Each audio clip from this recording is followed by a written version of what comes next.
जय हिंद साथियों, स्वागत है आपका self study classes with Sumit Jain YouTube channel में। साथियों, स्टार्ट हो चुका है आज का ये सेशन। सभी साथी आ जाएं और एक बार वीडियो को लाइक कर दें। और आज हम फिर कुछ महत्वपूर्ण प्रश्नों पर चर्चा करेंगे। ठीक है, स्टार्ट करते हैं आज का ये सेशन। पद्मावत की रचना किसने की, इसके बारे में जानने वाले हैं।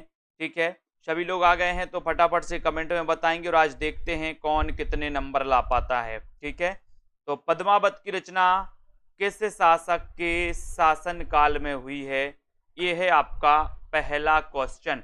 तो सभी को बताना है फटाफट से और अपने नंबर देखते जाना है कौन कितने नंबर को कवर कर पाता है, किसके आते हैं कितने नंबर। पद्मावत की रचना किस शासक के काल में हुई, इतना तो पता है कि पद्मावत के जो रचनाकार हैं वो कौन हैं, जायसी। ठीक है, और पद्मावत की रचना किस शासक के काल में हुई है ये आपको बताना है। तब आपका उत्तर यहाँ पर क्या चला जाएगा, क्या चला जाएगा, उत्तर चला जाएगा शेर शाह सूरी। शेर शाह सूरी यानी कि आपका जो सी नंबर है, सी नंबर ये बिल्कुल सही है। ठीक है, पद्मावत की रचना किस शासक के शासनकाल में हुई है, शेर शाह सूरी के। ठीक है, वेरी गुड, बहुत बढ़िया। एक नार ने अचरज किया, सांप मार पिंजरे में दिया, ये किसकी पंक्ति है, बताइए किसकी पंक्ति है। एक नार ने अचरज किया, सांप मार पिंजरे में दिया, किसकी पंक्ति है। अमीर खुसरो की, विद्यापति की, भारतेंदु की, या फिर चंद वरदाई की। एक नार ने अचरज किया, सांप मार पिंजरे में दिया। और सभी लोगों को पता है कि सर ये जो पंक्ति है, पंक्ति है अमीर खुसरो की। ठीक है, ये आपका एक नंबर बिल्कुल सही हो जाएगा। एक खड़ी बोली के प्रथम कवि माने जाते हैं अमीर खुसरो, है ना, इनको याद रखेंगे। और दोस्तों आदि काल की अंतिम अवस्था के कवि माने जाते हैं। ठीक है, ये नंबर आपका सही है। कैमासबद्ध प्रसंग ये किस रचना में है, कैमासबद्ध प्रसंग किस रचना में है। प्रश्न क्रमांक 3 का आपको चयन करना है। बताइए भाभी शिक्षिका जी, कैमासबद्ध प्रसंग किस रचना में है, जल्दी से बताइए। आप सभी लोग भी अपना नाम अगर हिंदी में लिखेंगे तो और मजा आएगा। मैंने कई बार बताया है कि अपनी अपनी आईडी सभी लोग हिंदी में बना लो। ठीक है, कैमासबद्ध प्रसंग किस रचना में है ये आपको बताना है। 3 नंबर आपको बताना है। और प्रश्न क्रमांक 3 का आपका राइट आंसर हो जाएगा कि सर एक कैमासबद्ध जो है ये पृथ्वीराज रासो, पृथ्वीराज रासो, यानी डी नंबर आपका बिल्कुल सही है। पृथ्वीराज रासो आपका बिल्कुल सही हो जाएगा। बहुत बढ़िया, वेरी गुड आंसर। अगला क्वेश्चन देखो, आदिकाल को अपभ्रंश काल किसने कहा। आदिकाल को अपभ्रंश काल किसने कहा है, बहुत अच्छा क्वेश्चन है। आदिकाल को अपन ने देखा था वीर गाथा काल रामचंद्र शुक्ल ने, बीज वपन काल महावीर प्रसाद द्विवेदी ने, ठीक है, सिद्ध सामंत काल राहुल सांकृत्यायन ने। अब यहाँ पर अपभ्रंश काल आपसे कहा गया, अपभ्रंश काल किसने कहा है, ये प्रश्न क्रमांक 4 का आंसर। और 4 में अपभ्रंश काल, तो आपको यहाँ पर सही उत्तर हो जाएगा। क्या नंबर हो जाएगा कि सर अपभ्रंश काल धीरेन्द्र वर्मा और गुलेरी जी ने भी इसे अपभ्रंश काल कहा है दोस्तों। ठीक है, तो याद रख लेना, आदिकाल को अपभ्रंश काल गुलेरी जी ने भी कहा है और धीरेन्द्र वर्मा ने जी भी कहा है। अपन ने पढ़ा था ना, धीरे से गोली मारो। ठीक है, बहुत बढ़िया। अगला क्वेश्चन, हिंदी भाषा में लिखा गया हिंदी साहित्य का पहला इतिहास कौन सा है। हिंदी भाषा में लिखा गया हिंदी साहित्य का पहला इतिहास कौन सा है। हिंदी साहित्य का आलोचनात्मक इतिहास, the modern vernacular literature of Hindustan, Mishra Bandhu Vinod, या फिर स्यो सिंह सरोज। हिंदी भाषा में लिखा गया हिंदी साहित्य का पहला इतिहास कौन सा है। प्रश्न क्रमांक 5 का उत्तर बताना है। और 5 में आपने लगा दिया कि सर यहाँ पर आपको उत्तर लगाना है स्यो सिंह सरोज। इसके रचनाकार कौन है, तो स्यो सिंह सेंगर हैं। ठीक है, आपको याद रख लेना। और इसका रचना काल भी आपको कमेंट में लिखना है। बिल्कुल सही आंसर बता रहे हैं आप लोग, वेरी गुड, बहुत बढ़िया। अगला क्वेश्चन, महावीर प्रसाद द्विवेदी ने आदि काल को क्या संज्ञा दी। आदिकाल को क्या संज्ञा दी? प्रश्न क्रमांक 6 का आंसर आपको महावीर प्रसाद द्विवेदी ने। बहुत अच्छा क्वेश्चन है, पूछा ही जाता है, लगभग सभी से बनेगा, है ना। महावीर का पूछा है तो महावीर का अपन को पता है कि सर महावीर ने तो अहिंसा के बीज बोए। अहिंसा के क्या बोए? बीज बोए। बीज से क्या बनेगा? बीज से बीज वपन काल। बीज वपन काल महावीर प्रसाद द्विवेदी। ठीक है, तो यहां पर 6 नंबर का ए कौन बता रहा है? ये कल्पना वर्मा जी 6 का ए बता रहे हैं आदिकाल। और कौन बता रहा है? ये नहीं, बीज वपन काल कहा है, बीज वपन काल। वेरी गुड, बहुत बढ़िया। आलोचक की आस्था के रचनाकार कौन है? आलोचक की आस्था। आलोचक की आस्था ये किसकी रचना है? डॉक्टर नगेंद्र की, नामवर सिंह की, हजारी प्रसाद द्विवेदी या फिर रामविलास शर्मा? आलोचक की आस्था के रचनाकार कौन है? ये क्वेश्चन तो कई बार पूछा जाता है। प्रश्न क्रमांक 7 में आंसर बताना है। बताइए, आलोचक की आस्था के रचनाकार कौन है? प्रश्न क्रमांक आपका 7 है और 7 में आपका उत्तर चला गया कि सर ये जो रचना है ये डॉक्टर नगेंद्र की है। ठीक है, 1 नंबर आपका बिल्कुल सही हो जाएगा, doctor Nagendra. Very good answer. 7 का बी बता रही मुसरत निसा जी, नामवार से बता रही। क्यों बता रही हो? बी नगेंद्र की है। ठीक है, बाकी सभी लोगों ने सही बताया। Very good. तुलसीदास खंड काव्य के रचयिता कौन है? तुलसीदास खंड काव्य है। ठीक है, अब ये रचना किसकी है ये आपको बताना है। एक तुलसीदास कवि हैं वो अलग हैं। ठीक है, तुलसीदास खंड काव्य के रचनाकार कौन है? तुलसीदास खंड काव्य के रचनाकार निराला, तुलसी, रामधारी सिंह दिनकर या फिर मैथिली शरण गुप्त। और बहुत सारे लोग सही आंसर बता रहे हैं कि सर ये तुलसीदास जो रचना है, तुलसीदास बड़े निराले कवि थे। कैसे कवि थे? निराले। ठीक है, तो निराले से हो जाएगा निराला, यानी ये नंबर आपका बिल्कुल सही है। 1 number right answer. Very good. Dinkar कौन बता रहा है? जो आकाश जी दिनकर बता रहे। बहुत बढ़िया, तुलसीदास दिनकर की रचना है। आकाश जी बहुत बढ़िया, यही सब देख रहे हैं हम सब लोगों का। तुलसीदास ये रचना मैंने कई बार बताया, तुलसीदास निराले कवि हैं और ये निराले की रचना है, खंड काव्य है, कई बार पूछा गया। अगला देखो, डॉक्टर राम कुमार वर्मा ने हिंदी साहित्य का आलोचनात्मक इतिहास में चित्रण किया है। बताइए कहां से कहां तक चित्रण किया है? राम कुमार वर्मा, आपसे एक क्वेश्चन आता है कि हिंदी साहित्य का आलोचनात्मक इतिहास, इसके रचनाकार कौन है? इसके रचनाकार कौन है? हिंदी साहित्य का आलोचनात्मक इतिहास, इसके रचनाकार कौन है? प्रश्न क्रमांक 9 में आपका उत्तर चयन करना है और 9 का आंसर हो जाएगा कि हिंदी साहित्य का आलोचनात्मक इतिहास राम कुमार वर्मा का एक ग्रंथ है। लेकिन आपसे बताना है कि ये 693 ईस्वी से 1693 ईस्वी तक, यानी आपका उत्तर सी नंबर। ठीक है, सी नंबर आपका बिल्कुल सही है। बहुत बढ़िया आंसर, सी नंबर है ना। Very good. 693 से 1693 तक के काल को इसमें दोस्तों इतिहास में चित्रण किया गया। और ये हिंदी साहित्य का आलोचनात्मक इतिहास का रचना काल क्या है? तो रचना काल है 1938। ठीक है, इसमें भक्ति काल तक ही वर्णन मिलता है, भक्ति काल तक, यानी कि ये ग्रंथ जो है अधूरा ग्रंथ है। ठीक है, कवियों के परिचयात्मक विवरण मैंने प्राय मिश्र बंधु विनोद से ही लिए हैं। ये कथन किसका है? ये कथन किसका है बताइए? कवियों के परिचयात्मक विवरण मैंने प्राय मिश्र बंधु विनोद से लिए हैं, ये कथन किसका है?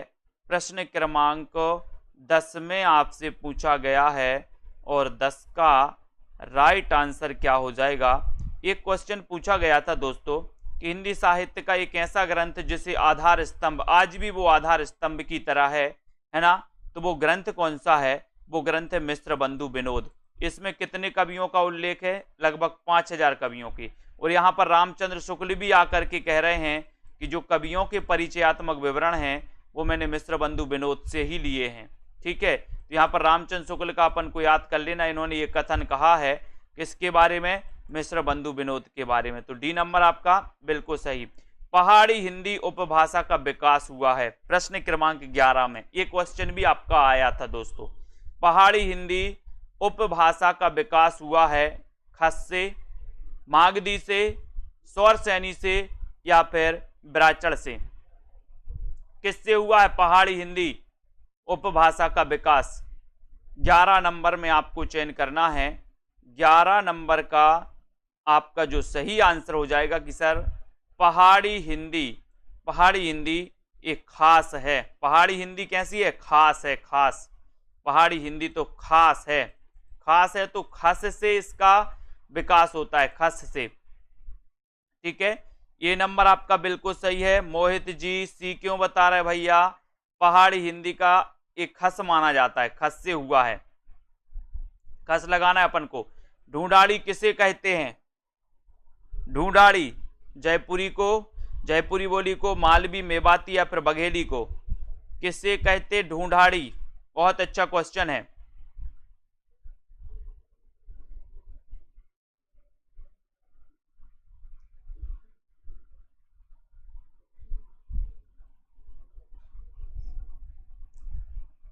ढूंढाड़ी किसे कहते हैं?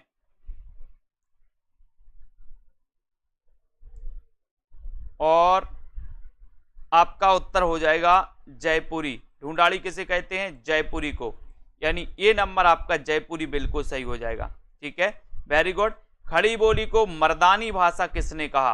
अच्छा क्वेश्चन है। खड़ी बोली को मर्दानी भाषा किसने कहा है? भारतेंदु जी ने, ग्रियर्सन ने, हॉर्नले या फिर सुनीति कुमार चटर्जी ने? खड़ी बोली को मर्दानी भाषा किसने कहा है? ये क्वेश्चन प्रश्न क्रमांक 13 में पूछा गया और 13 में तो आपका सही आंसर हो जाएगा कि सर खड़ी बोली की बात करते हो तो सुनीति कुमार चटर्जी। सुनीति कुमार चटर्जी, यानी आपका उत्तर डी नंबर जो है बिल्कुल सही है। D number, very good answer, बहुत बढ़िया। देवनागरी का मानकीकरण कब और किसने किया? देवनागरी का मानकीकरण, देवनागरी हिंदी की लिपि क्या है? देवनागरी लिपि है। अब देवनागरी का मानकीकरण कब और किसने किया, ये क्वेश्चन आपको बताना है।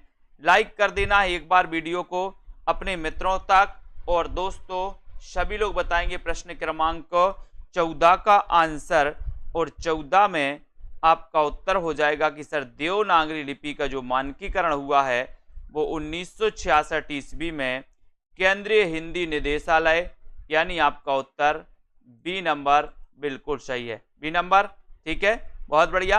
अगला क्वेश्चन है, भक्ति काल ना तो तदयुगीन पराजित हिंदू पराजित की निराशा से उद्दलित है और ना ही इस्लाम की प्रतिक्रिया है, ये किसकी उक्ति है? बताओ। भक्ति काल ना तो तदयुगीन पराजित हिंदू जाति की निराशा से दोस्तों इसका उद्भव हुआ, ना ही इस्लाम की प्रतिक्रिया है, ये कथन किसका है? तो प्रश्न क्रमांक आपका 15 है और 15 का उत्तर बताना है। ये प्रतिक्रिया है, ये तो स्वाभाविक देन है, ये तो स्वाभाविक है। ठीक है, ये क्वेश्चन आपको बताना है। तो देखो बहुत सारे लोग क्या बता रहे हैं 15 का आंसर में। 15 का आंसर देखो, पूनम जी ने सही बताया है। कौन बता रहा है? बी नंबर, विश्वास मलिक जी, वेरी गुड। प्रमोद सैनी जी, सुषमा शुक्ला जी, बहुत बढ़िया। सुजाता जी, तो यहाँ पर आपका सही उत्तर होगा हजारी प्रसाद द्विवेदी। ठीक है, भक्ति आंदोलन ना तो तदयुगीन पराजित हिंदू जाति की निराशा का दोस्तों उदय है, ना इस्लामिक प्रतिक्रिया का परिणाम है, ये तो स्वाभाविक है ना तो ये स्वाभाविक माना है किसने? हजारी प्रसाद द्विवेदी। बी नंबर, इस प्रकार से भी आपका क्वेश्चन आ सकता है, तो यहाँ पर उत्तर बी नंबर सही हो जाएगा।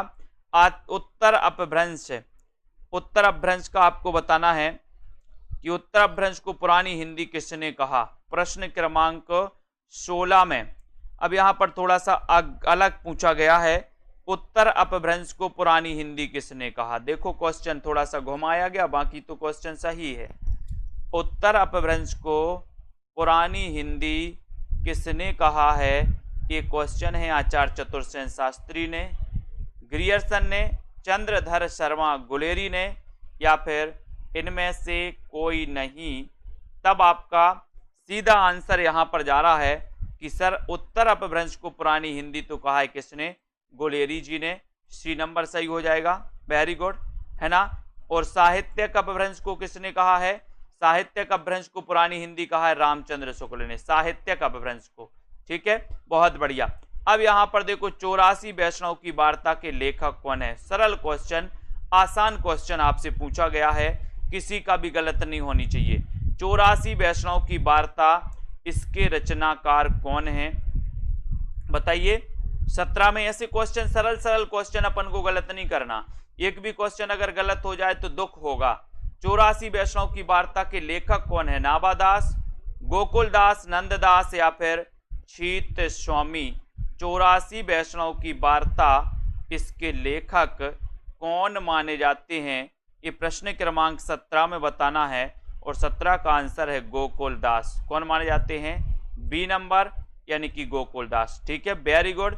हिंदी नवरत्न के लेखक कौन है? हिंदी नवरत्न के लेखक कौन है? शिव सेंगर, श्याम सुंदर दास, बद्रीनाथ भट्ट, या फिर मिश्र बंधु। हिंदी नवरत्न के लेखक कौन है? ये प्रश्न क्रमांक 18 है और 18 में आपको उत्तर बताना है। हिंदी नवरत्न के लेखक चयन करना है। राइट आंसर चला जाता है आपका कि सर हिंदी नवरत्न, जो कि दोस्तों 1910 की रचना है। सन भी याद होनी चाहिए आपका। 10 नवरत्न, ठीक है, 9 है, एक और प्लस कर देना यहाँ पर, तो 10 हो जाएगा। तो 10 यानी 1910, और ये मिश्र बंधु की रचना है, यानी कि आपका डी नंबर बिल्कुल सही है। ठीक है, वेरी गुड। शिव सेंगर और ग्रियर्सन के साहित्य इतिहास ग्रंथों के लिए आचार्य रामचंद्र शुक्ल ने किस शब्द का प्रयोग किया है? शिव सेंगर और ग्रियर्सन के साहित्य इतिहास ग्रंथों के लिए आचार्य शुक्ल ने किस शब्द का प्रयोग किया? वृत्त संग्रह, वृत्त संग्रह, वृत्त संदर्भ संग्रह, वृत्त संग्रह, संदर्भ संग्रह, या फिर साहित्य संदर्भ वृत्त।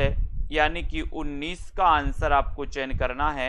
19 में आपको उत्तर बताना है और आपका 19 में बता दिया है, बहुत बढ़िया। 19 का बी, वृत्त संग्रह। ठीक है, बी नंबर है अंकित गुप्ता जी 19 का। ये वृत्त संदर्भ संग्रह नहीं, ये वृत्त संग्रह है। विकल्प पढ़ो, बाकी के विकल्प भी अपन को पढ़ना है। ठीक है, बी नंबर आपका सही है। पृथ्वीराज रासो को किसने सर्वप्रथम विवादास्पद घोषित किया? बहुत बढ़िया क्वेश्चन है। पृथ्वीराज रासो को किसने सर्वप्रथम विवादास्पद घोषित किया है? मैक्स मुलर ने, मोतीलाल मिनारिया, डॉक्टर बुलर, या फिर कर्नल टॉड ने। पृथ्वीराज रासो को किसने सबसे पहले विवादास्पद घोषित किया था? प्रश्न क्रमांक 20 का आंसर, और 20 में आपका सही आंसर चला गया। और विवादास्पद सबसे पहले घोषित किया था किसने? बहुत बढ़िया, वेरी गुड आंसर।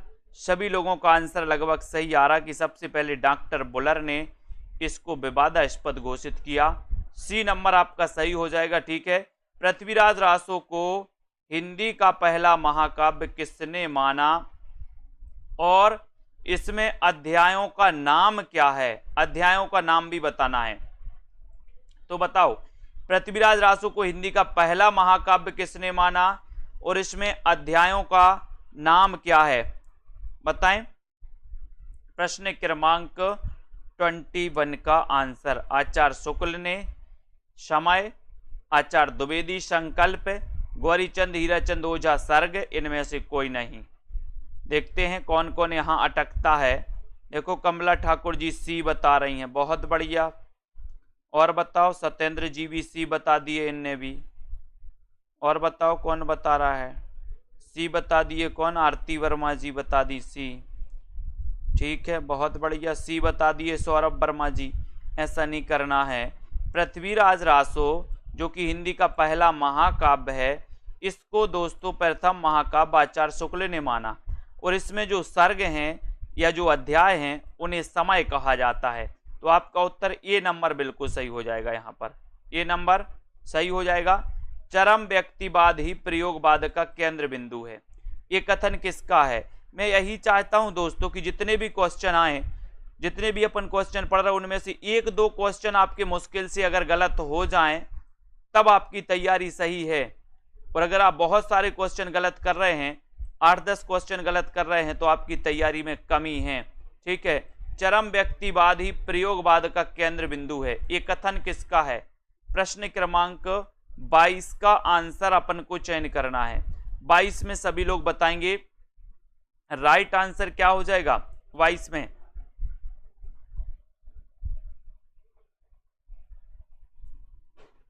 चरम व्यक्तिवाद ही प्रयोगवाद का,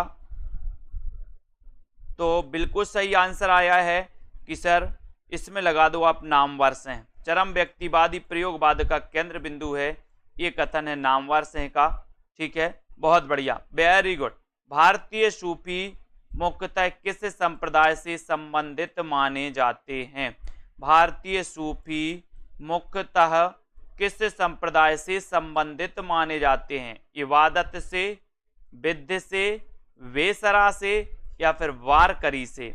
भारतीय जो सूफी हैं किस संप्रदाय से संबंधित माने जाते हैं? 23 का आंसर बताना है। और 23 में आपका सही आंसर जा रहा है कि सर जो भारतीय सूफी हैं ये मुख्यतः है वेसरा संप्रदाय, यानी सी नंबर आपका वेसरा संप्रदाय बिल्कुल सही हो जाएगा। सी नंबर आपका राइट आंसर हो जाएगा। प्रभु जी तुम चंदन हम पानी, ये किसकी काव्य पंक्ति है? ये किसकी काव्य पंक्ति है? सूरदास की, तुलसीदास की, रैदास की, या फिर गुरु नानक की? प्रभु जी तुम चंदन हम पानी। अब इतने ये 4 गुरु दिख रहे हैं आपको, चारों के जन्म भी आपको बताना है। सूरदास का जन्म कब हुआ, तुलसीदास का कब हुआ, रैदास का कब हुआ, गुरु नानक का कब हुआ? मैंने रटवाए हैं इनको। बताओ प्रभु जी तुम चारों के एक लाइन में बताइए, ऐसे करके पूरी एक लाइन में कमेंट में लिखना है, अलग अलग नहीं। प्रभु जी तुम चंदन हम पानी, ये किसकी काव्य पंक्ति है? ये रैदास की है। रैदास आपको पता है कि रैदास नामदेव के बाद संत काव्य में दूसरा नंबर रैदास का आता है। ठीक है, अब बताओ इनके पूरे जन्म बताना है फटाक से। मृगावती को सूफी काव्य की प्रथम रचना किसने माना? मृगावती को सूफी काव्य की प्रथम रचना किसने माना है? ग्रियर्सन ने, द्विवेदी, आचार्य द्विवेदी ने, आचार्य शुक्ल ने, आचार्य राम कुमार वर्मा ने। मृगावती को सूफी काव्य की प्रथम रचना किसने माना? ये क्वेश्चन आपसे पूछा गया, बहुत ही अच्छा क्वेश्चन है। और सीधा आंसर जा रहा है कि सर मृगावती के जो रचनाकार हैं, पहली बात तो ये है कि कुतुबन इसके रचनाकार हैं। ठीक है, और आचार्य रामचंद्र शुक्ल ने इस मृगावती को सूफी काव्य की प्रथम रचना माना, यानी आपका उत्तर सी नंबर बिल्कुल सही है। ठीक है, सी जिन्होंने लगाया राइट आंसर, वेरी गुड। चंदाइन को दूसरे किस नाम से भी स्वीकार किया जाता है? चंदाइन का अन्य नाम क्या है? ये पूछा गया आपसे। चंदाइन के रचनाकार भी आपको बताना है। चंदाइन के रचनाकार कौन है और चंदाइन का अन्य नाम क्या है, ये भी आपको लिखना है। बताइए।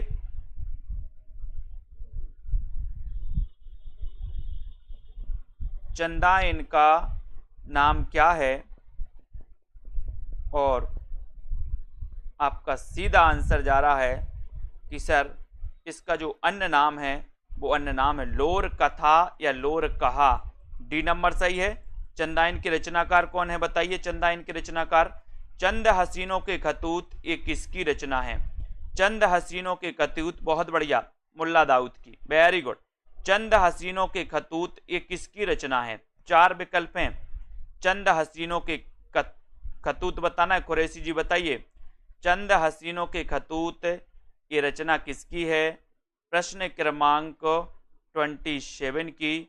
और 27 में चंद हसीनों के खतूत ये जो रचना है, ये रचना है ये नंबर, यानी कि पांडे बेचन शर्मा उग्र की। किसकी है? पांडे बेचन शर्मा उग्र की रचना है। 1 नंबर आपका बिल्कुल सही हो जाएगा। ठीक है, वेरी गुड। कौन सा उपन्यास ऐतिहासिक नहीं है? कौन सा उपन्यास ऐतिहासिक नहीं है? पुनर्नवा, मृगनयनी, सन्यासी, या फिर सिंह सेनापति। कौन सा उपन्यास ऐतिहासिक नहीं है? 28 का आंसर। और बहुत ही बढ़िया प्रश्न आपसे पूछा गया है और आपका उत्तर है कि वो उपन्यास है सन्यासी। सन्यासी उपन्यास ऐतिहासिक नहीं है, ठीक है। पुनर्नवा है, मृगनयनी है, सिंह सेनापति भी है, ठीक है। अब इनके पूरे रचनाकार भी आपको बताना है। पुनर्नवा हजारी प्रसाद का है, मृगनयनी वृंदावन लाल वर्मा का है, सन्यासी का रचनाकार आपको बताना है शिव सेनापति राहुल सांकृत्यायन, ठीक है। अब सन्यासी ये किसका दोस्तों उपन्यास है, जल्दी से बताओ सन्यासी उपन्यास किसका है। उसके बाद खंजन नयन किस प्रकार का उपन्यास है? खंजन नयन ये किस प्रकार का उपन्यास है? पत्रात्मक, जीवनी परक, आत्मकथात्मक या फिर इनमें से कोई नहीं? बहुत अच्छा क्वेश्चन है और खंजन नयन आपसे पूछा गया प्रश्न क्रमांक 29 में, और 29 का सीधा आंसर जा रहा है कि सर ये जो खंजन नयन है ये जीवनी परक है, बी नंबर। बहुत बढ़िया। सन्यासी ईला चंद्र जोशी जी का उपन्यास पूछा है तो ये जीवनी परक आपका बी नंबर सही है। अंधा युग के रचनाकार कौन है? अंधा युग के रचनाकार कौन है? अंधा युग के रचनाकार कौन है? बहुत ही बढ़िया है। अपन ने कई बार पढ़ा है कि सर अंधा है युग काय के बिना? काय के बिना? धर्म के बिना। तो धर्मवीर भारती जी का ये रचना है दोस्तों अंधा युग। वेरी गुड, ये बिल्कुल सही है। ये दोस्तों आपका ये खंजन नयन सूरदास के जीवन पर आधारित है, ठीक है। आचार्य रामचंद्र शुक्ल का सैद्धांतिक आलोचना संबंधी ग्रंथ कौन सा है? सैद्धांतिक आलोचना संबंधी ग्रंथ कौन सा है? चिंतामणि, रश्मि मानसा, त्रिवेणी या फिर जायसी ग्रंथावली? आचार्य रामचंद्र शुक्ल का सैद्धांतिक आलोचना संबंधी ग्रंथ कौन सा है? प्रश्न क्रमांक 31 में, और 31 में आपका आंसर जा रहा है, क्या जा रहा है? रश्मि मानसा। ये सैद्धांतिक आलोचना संबंधी ग्रंथ है दोस्तों, बी नंबर बिल्कुल सही है। हिंदी रेखा चित्र का जनक किससे माना जाता है? यहां पर क्वेश्चन आपसे पूछा गया 32 का आंसर बताएं। हिंदी रेखा चित्र का जनक किसे माना जाता है? ये आपका प्रश्न है और आपका सीधा आंसर जा रहा है हिंदी रेखा चित्र का जनक किसे माना जाता है? तो आपको पता है दोस्तों ये पद्म सिंह शर्मा को, ठीक है। इन्होंने एक पद्म पराग लिखा था, पद्म पराग। ये रेखा चित्र संग्रह है दोस्तों, लेकिन याद रख लेना रेखा चित्र संग्रह है। कभी आपसे पूछा जाए कि हिंदी का प्रथम रेखा चित्र संग्रह कौन सा है तो आपको पद्म पराग बताना है, पद्म पराग, ठीक है। ये याद रख लेना। और पद्म पराग पद्म सिंह शर्मा का है, ठीक है। Very good. हिंदी में रिपोर्ताज के प्रथम हस्ताक्षर कौन है? हिंदी में रिपोर्ताज के प्रथम हस्ताक्षर कौन है? ये आपको चयन करना है। 33 का आंसर अमृतलाल नागर, विष्णु प्रभाकर, शिवदान सिंह चौहान, कन्हैया लाल मिश्र, प्रभाकर। तो बताओ हिंदी में रिपोर्ताज के प्रथम हस्ताक्षर कौन है? प्रश्न क्रमांक 33 में। और सभी लोगों को पता है कि सर हिंदी का प्रथम जो रिपोर्ताज है वो लक्ष्मीपुरा है, लक्ष्मीपुरा, ठीक है। और लक्ष्मीपुरा शिवदान सिंह चौहान, यानी सी नंबर आपका बिल्कुल सही। Very good. जो व्यक्ति वस्तु या परिस्थितियां स्थायी भाव को जागृत करती हैं, बहुत बढ़िया क्वेश्चन है, उन्हें क्या कहते हैं? उन्हें क्या कहते हैं? जो व्यक्ति वस्तु या परिस्थितियां स्थायी भाव को जागृत करती हैं उन्हें क्या कहते हैं? संचारी भाव, उत्प्रेरक, अनुभाव या फिर विभाव? क्या है? प्रश्न क्रमांक 34 में। अच्छा क्वेश्चन है, क्वेश्चन हमेशा आता है दोस्तों 34 का, और 34 का आपको बताना है। बहुत ही बढ़िया क्वेश्चन है। क्या कहते हैं उसे? 34 में देखो बहुत सारे लोग गलत करेंगे इस क्वेश्चन को, देखते हैं कौन कौन गलत कर रहा। रेखा त्रिपाठी जी ने पहले ही गलत कर दिया, भाभी शिक्षिका जी भी गलत कर रहे हैं, सरोज जी ने भी गलत कर दिया, और किसने बताया है? मुकनत जी ने सही बताया, वेरी गुड। मोहित जी ने भी सही बताया, अंकित गुप्ता जी वेरी गुड, बहुत बढ़िया। कुमुद जी, पूजा जी, बहुत सारे लोग, लगभग 80% लोगों ने गलत बताया आंसर। जो व्यक्ति वस्तु या परिस्थितियां स्थायी भाव को जागृत करती हैं उन्हें कहते हैं दोस्तों विभाव। क्या कहते हैं? विभाव। यानी आपका उत्तर डी नंबर सही है। क्या है? D number. ठीक है, डी नंबर आपका सही है। जो व्यक्ति, वस्तु या परिस्थितियां उनके बारे में पूछा गया कि उन्हें क्या कहा जाता है, तो वो विभाव कहलाते हैं। संचारी भावों की संख्या कितनी है? संचारी भावों की संख्या कितनी है? 8, 33, 35 या फिर 9? संचारी भावों की संख्या कितनी है? संचारी भाव याद हो गए? किस किस को याद हो गए पूरे संचारी भाव? संचारी भाव किस किस को याद हैं?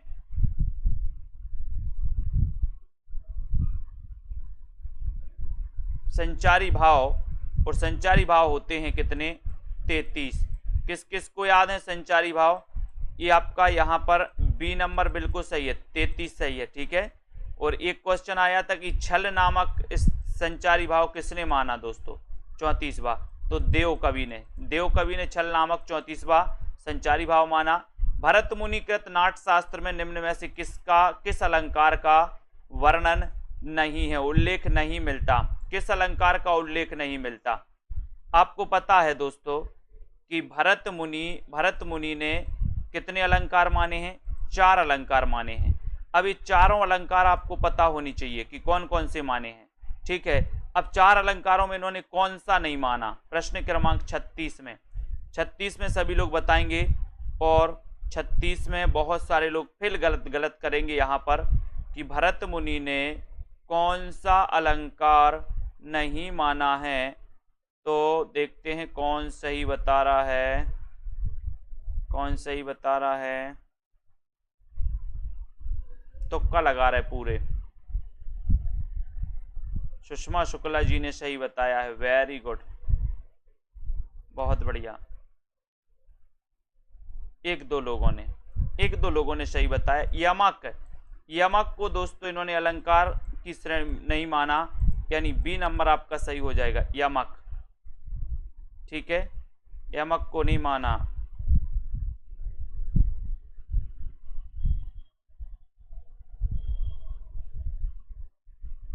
ठीक है, अगला क्वेश्चन देख लो।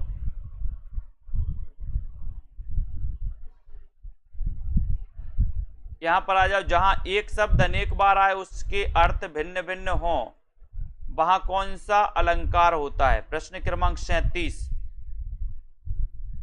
का बताइए, सही है क्या? 37 का आंसर आपको चयन करना है, जल्दी बताएं फटाक से।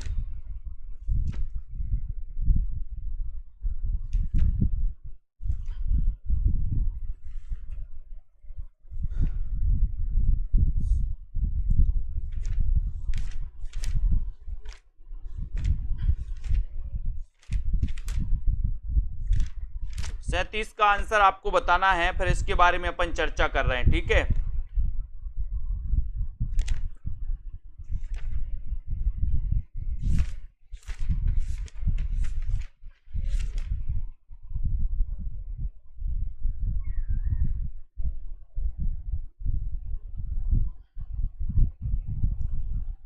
यहां पर आपको जहां एक शब्द अनेक बार आए और उसके अर्थ भिन्न हो, तो वहां पर आपका 37 का उत्तर क्या हो जाएगा? 37 यानी कि 37 का आंसर, और 37 में यहां पर यमक अलंकार हो जाएगा। ठीक है, डी नंबर आपका सही है, वेरी गुड। इसके बारे में अपन चर्चा कर रहे हैं, अभी 36 नंबर का है ना। ठीक है, ओके।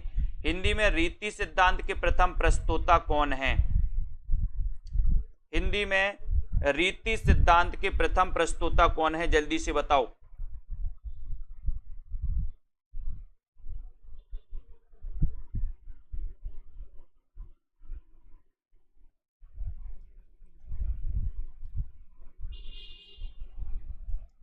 जल्दी से आपको बताना, हिंदी में रीति सिद्धांत के प्रथम प्रस्तोता कौन है, तो आपको याद रख लेना है। ठीक है, इसको दोस्तों यहां पर सही कर लो, यहां पर आपका श्लेष अलंकार सही होगा। ठीक है, भरत मुनिकृत नाट्य शास्त्र में निम्न में से किस अलंकार का उल्लेख नहीं किया?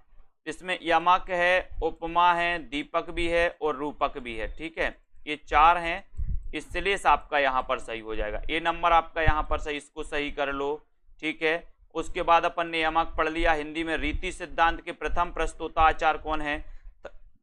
30 हिंदी का पूछा गया तो हिंदी में रीति सिद्धांत के प्रथम प्रस्तोता आचार्य कौन है? तो उत्तर है केशवदास। कौन है? केशवदास। तो आपका ए नंबर बिल्कुल सही है। साधारणीकरण का सिद्धांत किसकी देन है?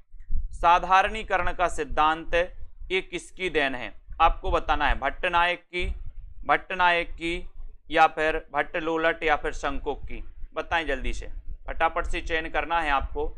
साधारणीकरण का जो सिद्धांत है ये किसकी देन है? साधारणीकरण यानी कि 39 का उत्तर आपको चयन करना है। बताइए।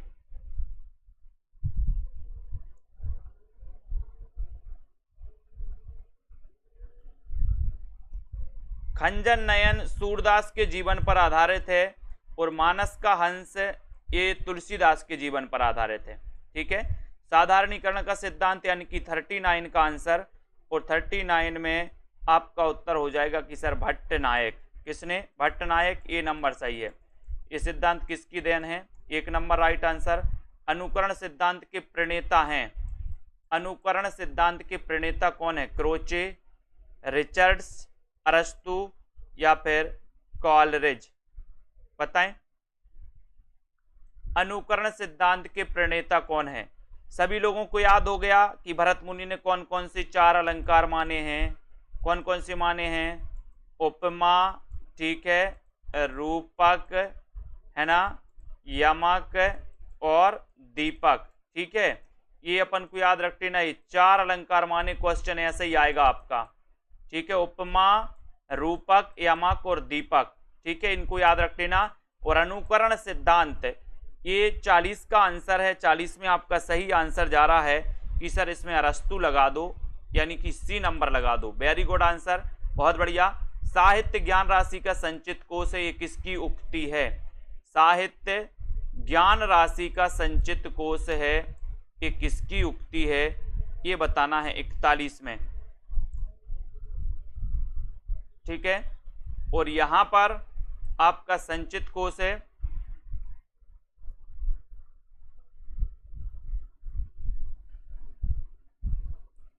और यहां पर आपका 41 में आंसर हो जाएगा दोस्तों, ये महावीर प्रसाद द्विवेदी का कथन है। बी नंबर आपका बिल्कुल सही है, बी नंबर, वेरी गुड।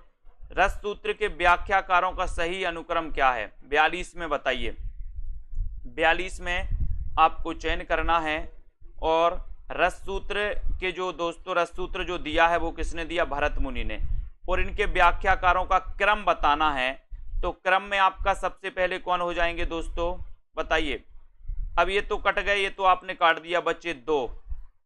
अब बच्चे 2 में कौन आएंगे सबसे पहले? बताओ क्या हो जाएगा सही आंसर रस सूत्र के व्याख्याकारों में?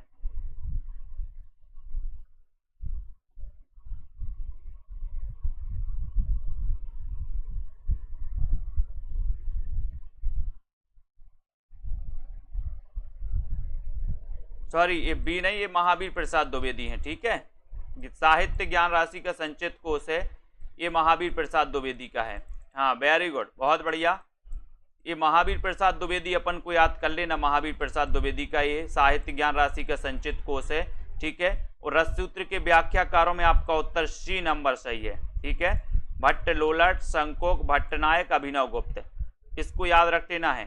शंकोक, ठीक है, भट्टनायक और अभिनवगुप्त ये आते हैं। इसको एक बार सही कर लो। महावीर साहित्य ज्ञान राशि का संचित कोश है, ये महावीर प्रसाद द्विवेदी, यानी सी नंबर सही है। अनुवाद करते समय जिस भाषा में अनुवाद प्रस्तुत किया जाता है, जिस भाषा में, उसे क्या कहते हैं दोस्तों? अनुवाद के बारे में भी कहा गया कि अनुवाद करते समय जिस भाषा में अनुवाद प्रस्तुत किया जाता है उससे क्या कहते हैं? 43 का आंसर बताना है। स्रोत भाषा या फिर अन्य, दूसरी या लक्ष्य भाषा? तो अनुवाद करते समय जिस भाषा में अनुवाद किया जाता है उसे कहा जाता है लक्ष्य भाषा, ठीक है। डी नंबर आपका लक्ष्य भाषा राइट आंसर हो जाएगा, डी नंबर सही हो जाएगा, वेरी गुड। रस कलश का रचनाकार कौन है? रस कलश का रचनाकार कौन है? 44 में आपको चयन करना है। रस कलश आपको पता है ये रीति ग्रंथ माना जाता है दोस्तों हरिऔध का, रस कलश, है ना। और ये किसका ग्रंथ है? हरिऔध, यानी ये नंबर आपका बिल्कुल सही है, ठीक है। आवारा मसीहा में किसके जीवन का उल्लेख है? आवारा मसीहा में किसके जीवन का उल्लेख है आपको बताना है। और किस किस को अभी जूनियर सुपर टेट का मॉडल पेपर लेना है, सभी साथी जूनियर सुपर टेट का मॉडल पेपर ले लें। आवारा मसीहा किसके जीवन का उल्लेख है इसमें, और यहां पर आपका उत्तर हो जाएगा शरत चंद्र, ठीक है। इसके रचनाकार कौन है? तो विष्णु प्रभाकर, है ना, विष्णु प्रभाकर। ये आपका ए नंबर बिल्कुल सही है, ठीक है। आधुनिक भारतीय आर्य भाषाओं का विकास किससे हुआ है? आधुनिक भारतीय आर्य भाषाओं का विकास किससे हुआ है? रोमन से, द्रविड़ से, अपभ्रंश से, या फिर इनमें से कोई नहीं। 46 का आंसर, आधुनिक भारतीय आर्य भाषाओं का विकास किससे हुआ है? 46 में आपको चयन करना है। 46 का राइट आंसर क्या हो जाएगा? आधुनिक भारतीय आर्य भाषाओं का किससे हुआ है? और आपका उत्तर है अपभ्रंश से, अपभ्रंश से यानी सी नंबर, ठीक है। आधुनिक भारतीय आर्य भाषाओं का विकास हुआ अपभ्रंश से, सी नंबर आपका बिल्कुल सही है। ऊस में संघर्षी वर्ण कौन से हैं? ऊस में संघर्षी वर्ण आपको बताना है कौन से हैं। ऊस में संघर्षी, ये क्वेश्चन भी बड़ा आता है दोस्तों आपका 47 में, और 47 का आपका राइट आंसर यहां पर हो जाएगा कि सर सा हा, यानी ये नंबर, ठीक है, इसको याद रखोगे। उसके बाद भाषा मुंशी के नाम से विख्यात हैं, तो कौन विख्यात हैं? प्रश्न क्रमांक 48 में आपका राइट आंसर यहां पर क्या हो जाएगा? भाषा मुंशी के नाम से विख्यात हैं। कौन विख्यात है भाषा मुंशी के नाम से? जिनकी रचना कौन सी है? प्रेम सागर। कौन सी है? प्रेम सागर, ठीक है। प्रेम सागर के रचनाकार कौन है? लल्लू लाल, यानी कि आपका ए नंबर है। भाषा मुंशी के नाम से विख्यात हैं। विभाषा कहते हैं दोस्तों विक्षिप्त भाषा को, विशिष्ट भाषा को, बोली को, या फिर इनमें से कोई नहीं। विभाषा कहते हैं, तो विभाषा किसे कहते हैं? विभाषा। प्रश्न क्रमांक 49 का आंसर आपको चयन करना है। विभाषा किसे कहते हैं? और सीधा आंसर जा रहा है कि सर विभाषा कहते हैं बोली को, बोली को, यानी सी नंबर, ठीक है, C number. Very good Kamaldeep ji. अब आपको बताना है कौन सा लक्षण अवधि का नहीं है। अवधि का कौन सा नहीं? या के स्थान पर जा का प्रयोग, वा के स्थान पर बा का प्रयोग, ड़ा के स्थान पर रा का प्रयोग, या फिर ना के स्थान पर ड़ा का प्रयोग। कौन सा लक्षण अवधि का नहीं है? जल्दी से बताना है।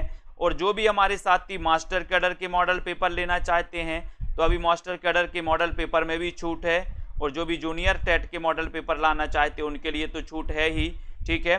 50 का आंसर बताना है, और 50 का आपका हो जाएगा कि सर ना के स्थान पर ड़ा का प्रयोग, ये नहीं है, ये लक्षण अवधि का नहीं है, यानी डी का आपका बिल्कुल सही हो जाएगा, ठीक है।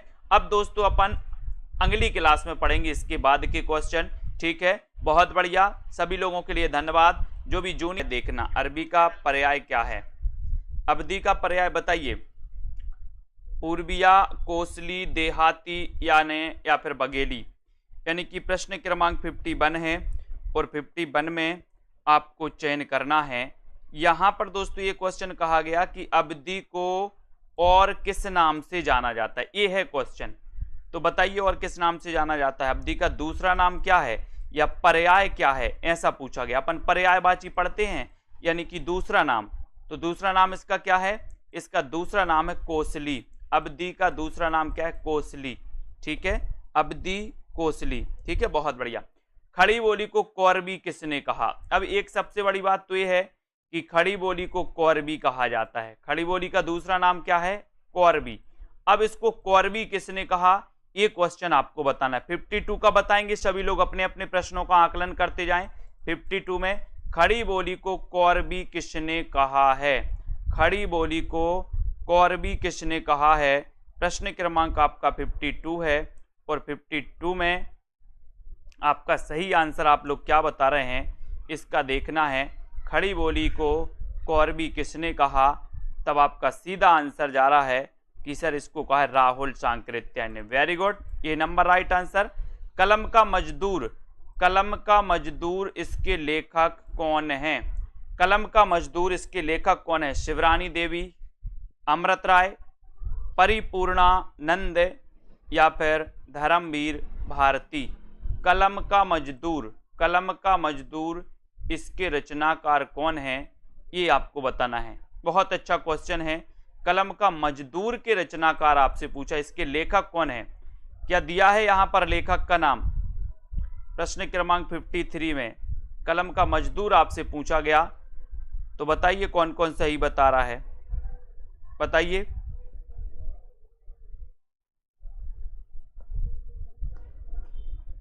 बहुत बढ़िया।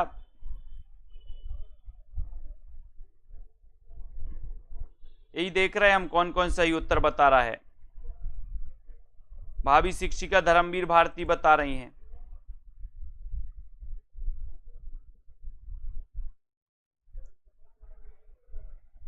बहुत बढ़िया।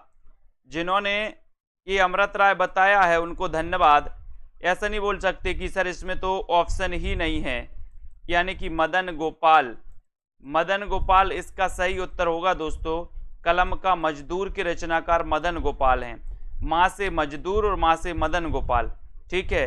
और कलम का मजदूर दोस्तों, कलम का सिपाही अगर होता तो आपका उत्तर अमृत राय होता, ठीक है। अगर कलम का सिपाही होता तो अमृत राय, और कलम का मजदूर दिया है तो मदन गोपाल। तो ये मदन गोपाल की रचना है जो आपके ऑप्शन में नहीं है, ठीक है। केंद्रीय अनुवाद ब्यूरो संबंधित है, किससे संबंधित है? मानव संसाधन विकास मंत्रालय की शिक्षा विभाग से, गृह मंत्रालय की राजभाषा विभाग से, शिक्षा मंत्रालय के अनुवाद विभाग से, या प्राविधिक शिक्षा मंत्रालय से? 54 का आंसर आपको चयन करना है। केंद्रीय अनुवाद ब्यूरो संबंधित है, किससे संबंधित है? 54 का आंसर बताइए, और सभी लोग बताएंगे क्या उत्तर सही आंसर हो जाएगा।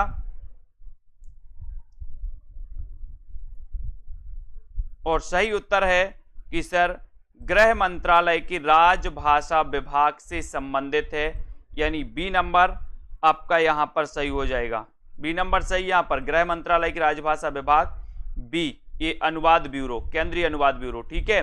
मेरी असफलताएं किसकी आत्मकथा है? मेरी असफलताएं किसकी आत्मकथा है? वियोगी हरि, बाबू गुलाब राय, महात्मा गांधी, सुभाष चंद्र बोस?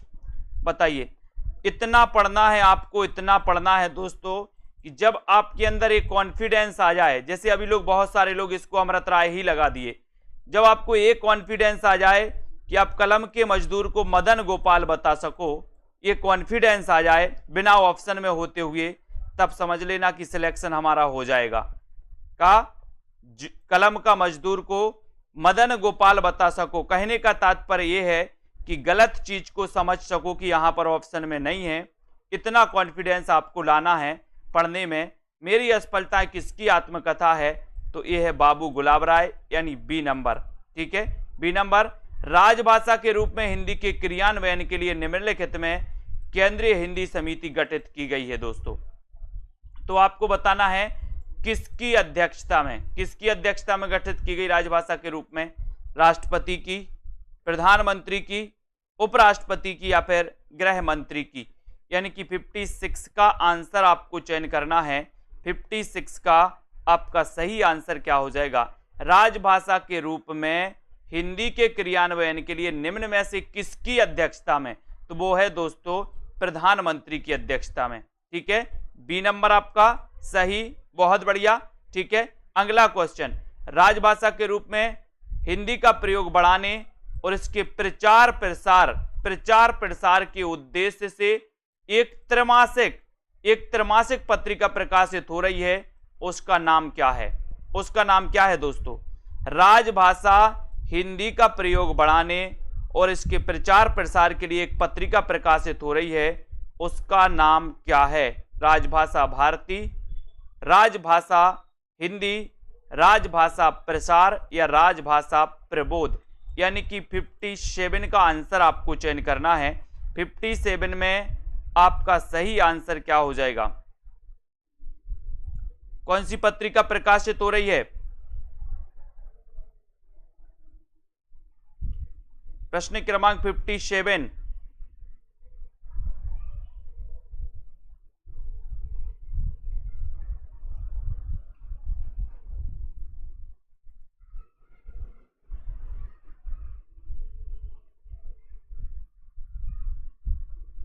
बताइए, राजभाषा के रूप में हिंदी का प्रयोग बढ़ाने और उसके प्रचार प्रसार करने के लिए कौन सी पत्रिका प्रकाशित हो रही है?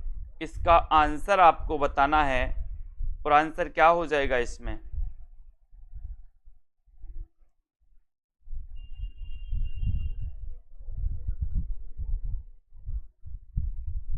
ठीक है, तो इसका आंसर अभी सी नंबर लगा लो दोस्तों आपका, राजभाषा प्रसार। इसके बारे में हम आपको बताएंगे। ठीक है, इसका थोड़ा सा डाउट लग रहा है, अभी मैं आपको बता रहा हूं। एक बूंद सहसा उछली यात्रा वृत्त के लेखक कौन है? एक बूंद सहसा उछली यात्रा वृत्त के लेखक कौन है? एक बूंद सहसा उछली यात्रा वृत्त के जो लेखक हैं वो लेखक कौन है, वो आपको बताना है। बहुत अच्छा क्वेश्चन है। और आपका सीधा आंसर जा रहा है कि सर एक बूंद सहसा उछली जो यात्रा वृत्त है ये अज्ञेय जी का है। बी नंबर आपका बिल्कुल सही हो जाएगा, बी नंबर आपका सही है। बहुत बढ़िया आंसर। अगले क्वेश्चन की ओर जाते हैं अपन। मिश्र बंधु विनोद में सम्मिलित कवियों की संख्या कितनी है?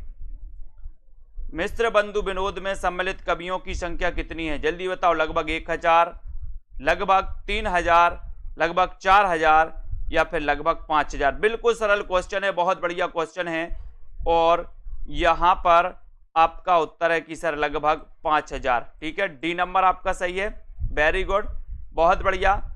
अगला क्वेश्चन देखते हैं, है ना। इसका आंसर आप राजभाषा भारती लगाओ दोस्तों, ये आपका ए नंबर सही है। राजभाषा के रूप में हिंदी प्रयोग बढ़ाने और इसके प्रचार प्रसार के लिए राजभाषा भारती, राजभाषा भारती ए नंबर जिन्होंने बताया था उनका आंसर बिल्कुल सही है। ए नंबर लगा लो इसमें, ए नंबर। वेरी गुड, राजभाषा भारती। ठीक है, उसके बाद अज्ञेय हो जाएगा। और यहां लगभग 5000। अति सूदो स्नेह को मारक किसकी पंक्ति है? अति सूदो स्नेह को मारक ये पंक्ति किसकी है? अति सूदो स्नेह को मारक ये पंक्ति किसकी है? बताइए। घनानंद की है या फिर बिहारी की है, सूरदास या फिर तुलसीदास की है? बताएं किसकी पंक्ति अति सूदो स्नेह को मारग? ये प्रश्न क्रमांक 60 में अपन को चयन करना है। और 60 में आपका सीधा आंसर जा रहा है कि सर आपका उत्तर है यहां पर घनानंद। ठीक है, ये number right answer. Very good, बहुत बढ़िया। संवेदनात्मक ज्ञान और ज्ञानात्मक संवेदन सूत्र का प्रयोक्ता कौन है? संवेदनात्मक ज्ञान और ज्ञानात्मक संवेदन सूत्र का प्रयोक्ता कौन है? 61 में अज्ञेय, धूमिल, मुक्तिबोध, विजय देव नारायण शाही। बहुत अच्छा क्वेश्चन है दोस्तों, प्रश्न क्रमांक 61 में लगभग सभी से बनेगा। संवेदनात्मक ज्ञान और ज्ञानात्मक संवेदन सूत्र के प्रयोक्ता कौन है? और 61 में आपका सही आंसर जा रहा है मुक्तिबोध। मुक्तिबोध यानी सी नंबर आपका बिल्कुल सही है, मुक्तिबोध राइट आंसर। मुंशी प्रेमचंद के उर्दू उपन्यास चौगाने हस्ती का अनुवाद जिन्होंने दोस्तों किस नाम से किया? चौगाने हस्ती का बताना है किस नाम से किया। मुंशी प्रेमचंद के उर्दू उपन्यास चौगाने हस्ती का अनुवाद किस नाम से किया? रंगभूमि नाम से, प्रेमाश्रम, सेवा सदन या फिर गबन नाम से? 62 का आंसर चयन करना है। मुंशी प्रेमचंद के उर्दू उपन्यास चौगाने हस्ती का अनुवाद किस नाम से किया? 62 का उत्तर बताना है। और 62 में आपने बताया कि सर रंगभूमि नाम, यानी ये नंबर आपका बिल्कुल सही है। ठीक है, ये नंबर राइट आंसर। बंगाल का अकाल रिपोर्टाज किसका है? बंगाल का अकाल रिपोर्टाज किसका है? बहुत अच्छा क्वेश्चन है। किसका माना जाता है? 63 में बंगाल का अकाल ये रिपोर्टाज किसका है, ये आपसे पूछा गया है। और बताइए कुरैशी जी, बंगाल का अकाल? बोले सर ये बंगाल का अकाल आया है उस वहां पर प्रकाश करना है, प्रकाश, तो प्रकाश चंद्र गुप्त है। बी नंबर आपका सही हो जाएगा, बी नंबर। ठीक है, राइट आंसर।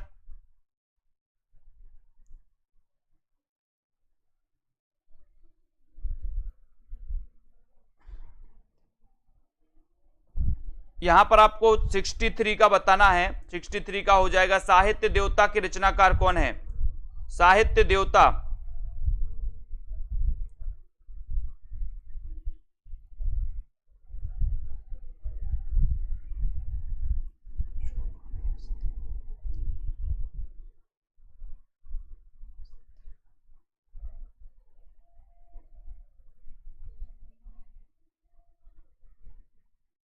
साहित्य देवता के रचनाकार कौन है, इसका आंसर बताना है। तो आपको बताए साहित्य देवता को माखन खवाना है, तो माखन लाल चतुर्वेदी, यानी कि ए नंबर आपका बिल्कुल सही है। ठीक है, बहुत बढ़िया। अगला क्वेश्चन देखते हैं, अस्तित्ववादी नहीं है तो कौन है? अस्तित्ववादी कौन नहीं है?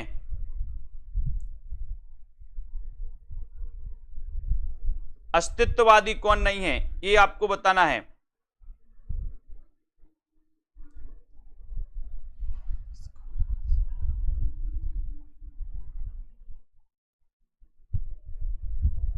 और सही आंसर हो जाएगा कि सर ये जो अस्तित्ववादी नहीं है, यहां पर 65 में आपसे पूछा गया है तो कौन नहीं है। यहां पर अलग क्वेश्चन दिया गया दोस्तों मलार में, यानी सी नंबर सही हो जाएगा यहां पर। ठीक है, ये अस्तित्ववादी नहीं है, सी नंबर है ना। अगला क्वेश्चन देखो, खैर किस आचार का सिद्धांत चित्र तुरंग न्याय पर आधारित है? 66 का आंसर, 66 चित्र तुरंग न्याय पर आधारित है। तो प्रश्न क्रमांक 66 में आपको चयन करना है किस आचार का सिद्धांत, किस आचार का सिद्धांत, किस आचार्य का सिद्धांत चित्र तुरंग न्याय पर आधारित है, ये बताना है। और प्रश्न क्रमांक 66 में आपका उत्तर हो जाएगा शंकोक, है ना। इनका चित्र तुरंग न्याय पर आधारित है, ये नंबर आपका बिल्कुल सही है, ये नंबर। वेरी गुड आंसर, बहुत बढ़िया। अगले क्वेश्चन की ओर बढ़ेंगे, विशिष्टा पद रचना रीति है, ये कथन किसका है? विशिष्ट पद रचना रीति है, ये पद किसका है? ये पद आपको बताना है, ये कथन किसका है? विशिष्ट पद है ना, विशिष्ट पद रचना रीति है, ये कथन किसका है? और आपका उत्तर 67 में, और 67 में आपका सही उत्तर हो जाएगा कि सर रीति की बात करेंगे बामन, बामन यानी डी नंबर, डी नंबर आपका सही है। ठीक है, बहुत बढ़िया। सूरसागर की रचना श्रीमद् भागवत की पद्धति पर कितने स्कंदों में की गई दोस्तों?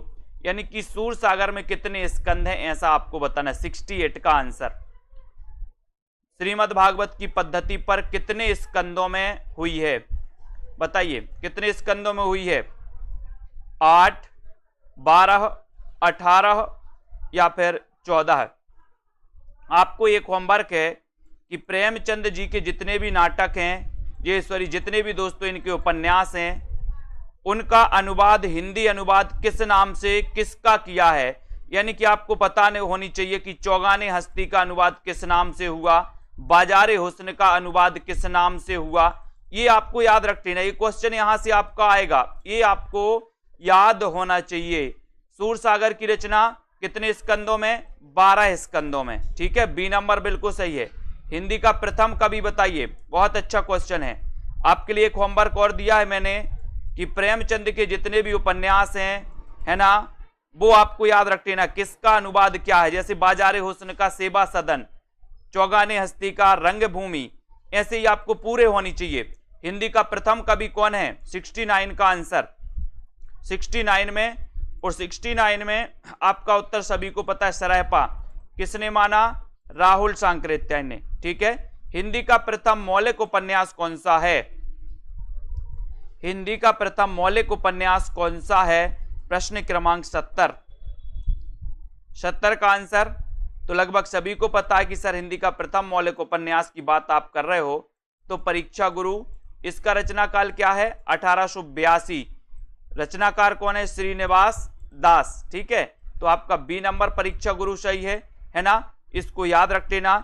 उसके बाद आगे आती विज्ञान गीता, ये किसकी रचना है? 71 में विज्ञान गीता ये किसकी रचना है? चिंतामणि, भूषण, केशव या फिर मतीराम? 71 का आंसर विज्ञान गीता के रचनाकार कौन है? और 71 में आपका उत्तर चला गया केशवदास। ठीक है, केशवदास जो कि रीति काल के प्रवर्तक माने जाते हैं। लोग हैं लागी कवित्त बनावत, मोही तो मेरे कवित्त बनावत, ये पंक्ति किसकी है? ये पंक्ति बताना है आपको। लोग हैं लागी कवित्त बनावत, मोही तो मेरे कवित्त बनावत, इस पंक्ति के रचनाकार कौन है? दोस्तों मैं भी एक लिस्ट बना रहा हूं कि क्या क्या चीजें हैं जो आपको अंदर से याद होनी चाहिए। जैसे पूरे संचारी भाव आपको याद होनी चाहिए, पूरे सात्विक भाव आपको याद होनी चाहिए, 9 रसों के स्थायी भाव आपको याद होनी चाहिए। ठीक है, उसके बाद दोस्तों आपको जितने उपन्यास जो उनका अनुवाद हुआ किस नाम से हुआ वो भी याद होनी चाहिए। तो मैं एक इसकी लिस्ट बना रहा हूं कि क्या क्या अंदर से, जैसे कामायनी के 15 सर्ग हैं वो आपको पूरे याद होनी चाहिए, जो अंदर से क्वेश्चन आते हैं, है ना। तो यहां पर 72 का आंसर है। 72 का आपको बताना है कि लोग हैं लागी कवित्त बनावत और मोह तो मेरी कवित्त बनावत, साकेत शीर्षक महाकाव्य का अर्थ क्या है? ये साकेत महाकाव्य है 12 सर्गों का, किसका है? मैथिली शरण गुप्त का।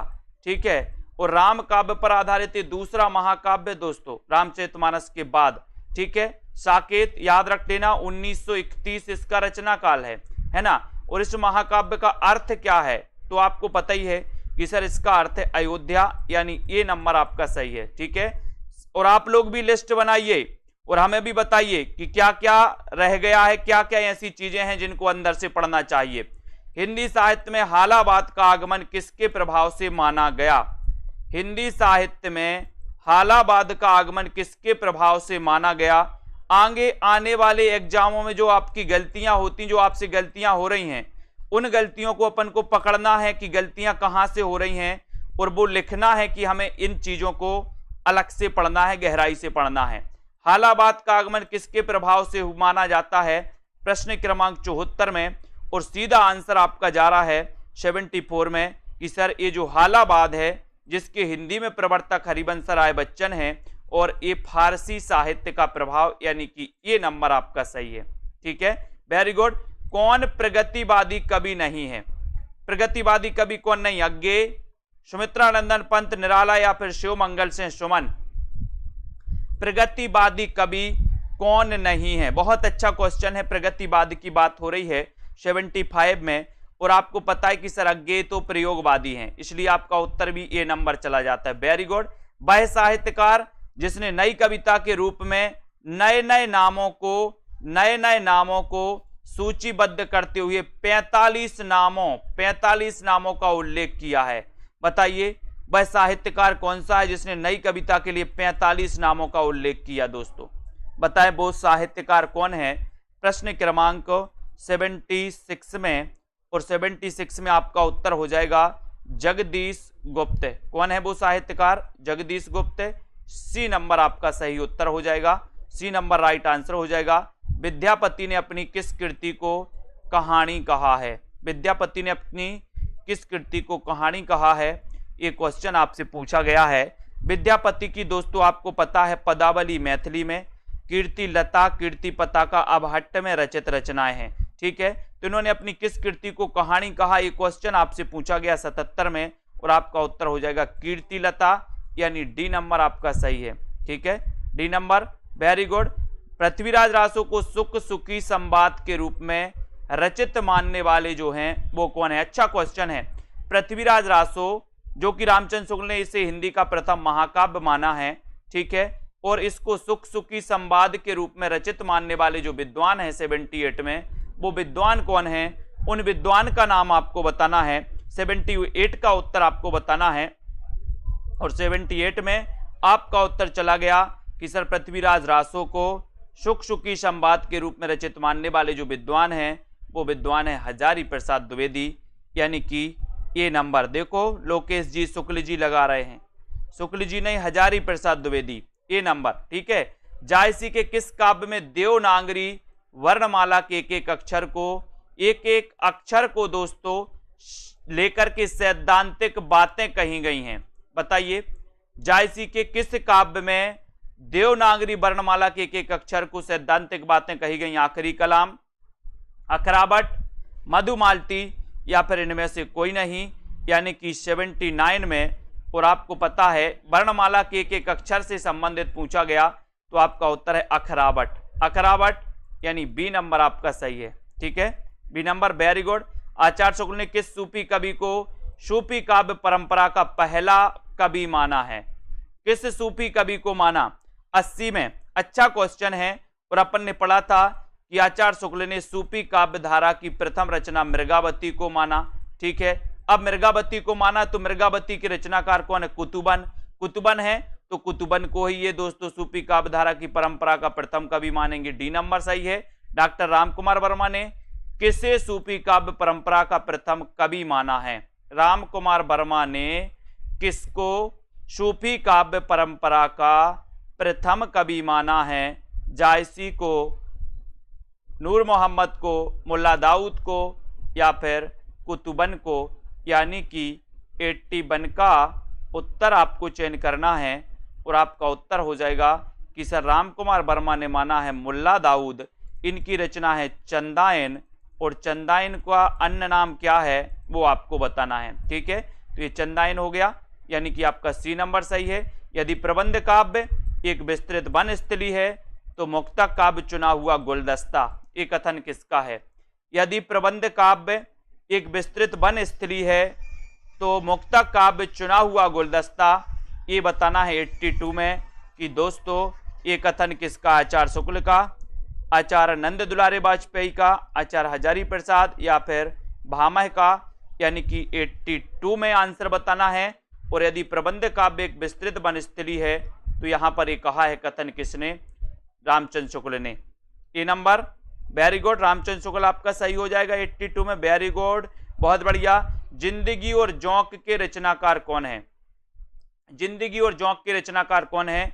83 में आपको चयन करना है। जिंदगी और जोंक के रचनाकार कौन है? मैत्रेयी पुष्पा, कृष्णा शोभती, राजी सेठ या अमरकांत? तो अच्छा क्वेश्चन है और आपका उत्तर हो जाएगा दोस्तों, बहुत बढ़िया सुषमा जी।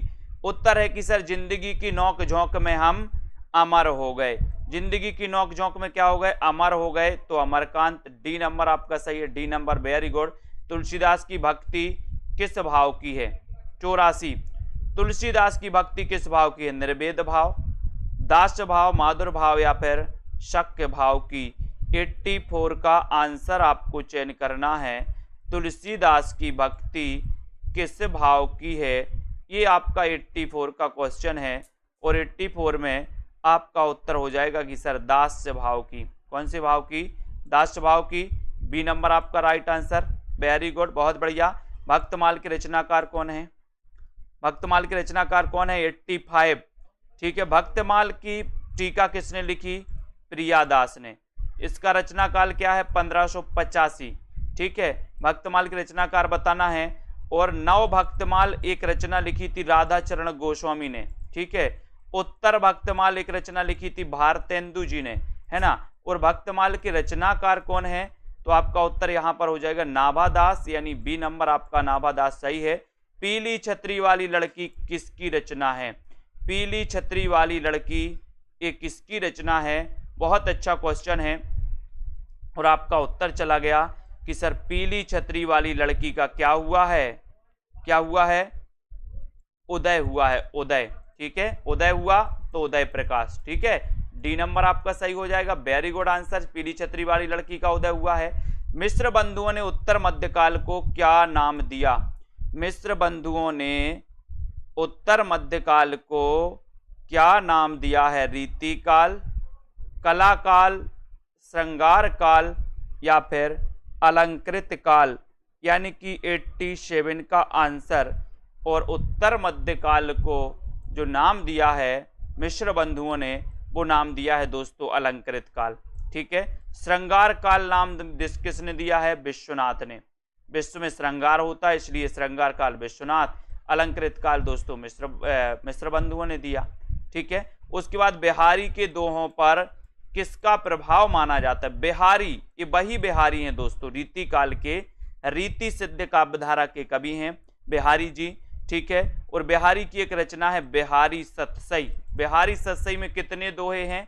713 दोहे हैं, कहीं कहीं इसमें 719 दोहे भी मिलते हैं, लेकिन बिहारी के दोहे पर किसका प्रभाव है, ये आपसे क्वेश्चन पूछा गया और 88 का उत्तर हो जाएगा गाथा सप्तशती। किसका? गाथा सप्तशती, बी नंबर आपका सही है। बहुत बढ़िया। शिव शंभू का चिट्ठा व्यंग्यात्मक निबंध के रचनाकार कौन है? 89 का उत्तर आपको बताना है। शिव शंभू का चिट्ठा ये बताना है, और चिट्ठा बना देते ना आप लोग, बालों का चिट्ठा, बोले बालों का चिट्ठा बना लो, जूटा बालों का चिट्ठा, तो बाल से हो जाएगा बाल मुकुंद गुप्त, और शिव शंभू का चिट्ठा, तो आपका सी नंबर बिल्कुल सही है, ठीक है। देवरानी जेठानी की कहानी किसका उपन्यास है? 90 में देवरानी जेठानी की कहानी, ये उपन्यास किसका है? 90 का उत्तर आपको बताना है। बहुत ही अच्छा क्वेश्चन है दोस्तों 90 में, और 90 में सीधा आंसर जा रहा है। अपन ने पढ़ा था कि देवरानी जेठानी से गोरी है। क्या है? गोरी। गोरी है तो समझ जाना, देवरानी जेठानी की कहानी, कहानी नहीं ये उपन्यास है, इसको कंफ्यूज नहीं होना। यहाँ पर कहानी लिखा है लेकिन ये क्या है? उपन्यास। और देवरानी जेठानी से गोरी है, इसलिए गोरी दत्त का उपन्यास है, यानी बी नंबर आपका सही है। Very good. पंत और पल्लव किसकी कृति है? पंत और पल्लव किसकी कृति है? 91। पंत और पल्लव, देखो एक पल्लव रचना है, एक पल्लव किसकी है? पल्लव है दोस्तों अपने पंत जी की, पंत जी की है, जिसको छायावाद का मैनिफेस्टो कहा जाता है, ठीक है। छायावाद का घोषणा पत्र कहा जाता है, जिसका रचना काल 1928 है। लेकिन आपको पंत और पल्लव ये किसकी कृति है? तो ये है दोस्तों निराला जी की, ठीक है। निराला जी का जन्म कब हुआ था? 1997, महिषादल मेदिनीपुर में, ठीक है। करबला नाटक के रचयिता कौन है? 92 में करबला। बताते जाए फटाफट से 92 का आंसर, और सीधा आंसर यहाँ पर आपका जा रहा है 92 में कि सर आप करबला पूछोगे तो इसके जो रचनाकार हैं वो रचनाकार हैं कौन? प्रेमचंद। बोले सर प्रेम भी बड़ी करबला है, बला है, बला है, प्रेम है बला कि नहीं? बला है, तो ये करबला याद रख लेना, ये नाटक है प्रेमचंद जी का, याद रखो सभी लोग। बी सी नंबर सही है। इन्हें भी इंतजार है, काय का? बताइए। इन्हें भी इंतजार है मार्कंडे, शिव प्रसाद से, रामवृक्ष बैनीपुरी, या फिर नामवर से हैं? इन्हें भी इंतजार है। काहे का इंतजार है? इन्हें भी काहे का इंतजार है? बताओ। प्रश्न क्रमांक 93, और आपका सही उत्तर हो जाएगा कि सर इन्हें भी इंतजार है शिव के प्रसाद का। शिव के प्रसाद का यानी बी नंबर शिव प्रसाद से हैं, आपका सही आंसर चला जाएगा। बी नंबर आपका राइट आंसर हो जाएगा। हंसा जाई अकेला। हंसा जाई अकेला के रचनाकार कौन है? मार्कंडे, रघुवीर सहाय, शिव प्रसाद सिंह, धर्मवीर भारती, यानी कि 94 का उत्तर बताना है हंसा जाई अकेला। अगर हंसा अकेला जा रहा तो मारकंडे, कंडे हैं आप लोगों के घर की नहीं है, नहीं तो पत्थर मारने लगो। बोले सर हंसा अकेला जाई तो मारकंडे, हंसा अकेला जाई तो मारकंडे, ये नंबर आपका सही हो जाएगा, ठीक है, ये नंबर आपका बिल्कुल सही हो जाएगा। बहुत बढ़िया आंसर। फिर अगला क्वेश्चन, 1 इंच मुस्कान उपन्यास है, किसका उपन्यास है? 95। 1 इंच मुस्कान ये किसका उपन्यास है? ये 95 में आपको बताना है। और बहुत ही बढ़िया क्वेश्चन जाएगा कि सर 1 इंच मुस्कान, 1 इंच मुस्कान इसके जो रचनाकार हैं वो कौन है? बताइए ये कैसी रचना मानी जाती है, ये भी आप लोग बता दो। 1 इंच मुस्कान जो रचना है दोस्तों, यहां पर तो आपको बताना है विकल्प अनुसार, ठीक है। तो ये मन्नू भंडारी और राजेंद्र यादव का, ठीक है, यानी कि आपका ये संयुक्त रूप से इन्होंने लिखा था 1 इंच मुस्कान, ठीक है, बहुत बढ़िया। राग दरबारी के रचनाकार कौन है? राग दरबारी बनेगा सभी से, राग दरबारी। दरबार में मेरा लाल बैठा है, लाल, तो राग दरबारी के रचनाकार कौन है? ये क्वेश्चन आपसे पूछा गया है प्रश्न क्रमांक 96 में, और 96 में आपका उत्तर है श्रीलाल शुक्ल। ए नंबर, राग दरबारी श्रीलाल शुक्ल, ये बिल्कुल सही है, बहुत बढ़िया। अजय की डायरी, ये अजय की डायरी, अजय की डायरी के लेखक कौन है? अजय की डायरी, बहुत बढ़िया है, अजय की डायरी देव। तो उत्तर क्या हो जाएगा आपका 97 में? बहुत बढ़िया क्वेश्चन है। अजय की डायरी के रचनाकार कौन है? यशपाल, डॉक्टर देवराज, नागार्जुन। इन्हें नागार्जुन को पता है, आपने पढ़ा है, तालाब की मछलियां इनकी रचना है नागार्जुन की। और दोस्तों इन्हें आधुनिक काल का कबीर भी कहा जाता है, आधुनिक काल का कबीर, ठीक है। और ये अजय की डायरी देव, तो डॉक्टर देवराज, ठीक है, डॉक्टर देवराज, यानी कि आपका जो ये मनोविश्लेषणवादी उपन्यासकारों में नाम आता है डॉक्टर देवराज का। कौन कौन से मनोविश्लेषणवादी? जैनेन्द्र कुमार, ठीक है, अग्गे, ईलाचंद्र जोशी, ठीक है, और डॉक्टर देवराज। ये चार जो है ये मनोविश्लेषणवादी उपन्यासकारों में आते हैं, जो आपको पता होनी चाहिए, ठीक है। उसके बाद झूठा सच, झूठा सच ये किसका उपन्यास है? 98 में झूठा सच, यशपाल, नागार्जुन, रांगे राघव, उदय शंकर भट्ट, झूठा सच। तो बहुत अच्छा क्वेश्चन है 98 में, और 98 का आंसर आपका सही हो जाएगा झूठा सच। ये किसका उपन्यास है 98 में? और आपका सही उत्तर है यशपाल का, यशपाल, यानी कि 1 नंबर आपका बिल्कुल सही है, ठीक है, वेरी गुड, 1 नंबर। अगला क्वेश्चन देखो, मुर्दों का टीला, इसके रचनाकार कौन है? मुर्दों का टीला, मुर्दों का टीला, इसके रचनाकार कौन है ये बताना। झूठा सच, बिल्कुल गोविंद जी, ये भारत विभाजन पर आधारित है, ठीक है। मुर्दों का टीला, इसके 99 का उत्तर आपको बताना है। और बोले सर मुर्दों का टीला रांगे राघव, रांगे राघव, बी नंबर, ठीक है। ये फणीसुरनाथ रेणु कैसे उपन्यासकार हैं? आंचलिक उपन्यासकार हैं, ठीक है। हिंदी का प्रथम आंचलिक उपन्यास कौन सा है? मेला आंचल, मेला आंचल, ठीक है। ये मुर्दों का टीला ये रांगे राघव जी की रचना है, यानी कि आपका उत्तर बी नंबर बिल्कुल सही है, ठीक है, वेरी गुड। चित्रलेखा किसकी रचना है? चित्रलेखा, अच्छा क्वेश्चन है दोस्तों। भगवती चरण वर्मा, राम वृक्ष बैनीपुरी। 2 क्वेश्चन यहां से आपसे पूछे जाएंगे, एक तो आपको बताना है चित्ररेखा और एक बताना है चित्रलेखा, ये दोनों ही बताइए। चित्ररेखा के रचनाकार कौन है और चित्रलेखा के रचनाकार कौन है? प्रश्न क्रमांक आपका 100 है। 100 नंबर में आपको यहां पर तो आप बिल्कुल सही बता दोगे कि सर चित्रलेखा की बात कर रहे हो, तो उत्तर हो जाएगा भगवती चरण वर्मा, चित्रलेखा यानी कि भगवती चरण वर्मा। लेकिन यहां आप पटक जाओगे, देखते हैं कौन कौन सही बताता है। बहुत बढ़िया आंसर, भगवती चरण वर्मा। कौन कौन ने कितने गलत किए हैं वो जरा हमें बता दो। और सुषमा मौर्य जी ने उत्तर बताया है राम कुमार वर्मा। चित्ररेखा राम कुमार वर्मा और चित्रलेखा भगवती चरण वर्मा, कंफ्यूज नहीं होना, ठीक है, याद रखते ना, रेखा वाला राम कुमार है और लेखा वाला भगवती। लेखा जोखा रहता ना भगवती के पास कि आप क्या लेखा, आप क्या पाप कर रहे, क्या पुण्य कर रहे, तो भगवती के पास लेखा जोखा, ठीक है। और चित्ररेखा ये राम कुमार वर्मा का है, ठीक है, ये राम कुमार वर्मा की रचना है।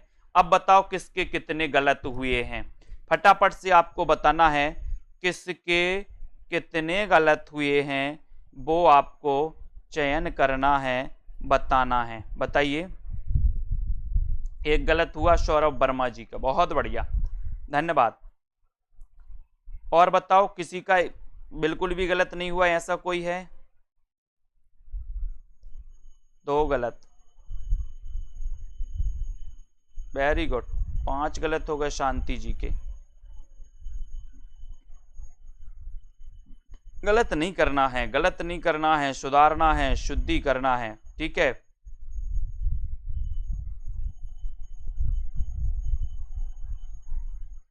ये छोटी छोटी जो गलतियां हो रही हैं 3 4 5 की, 2 3 4 की, इनको सुधारना है, इनको सुधारो, ठीक है, बहुत बढ़िया।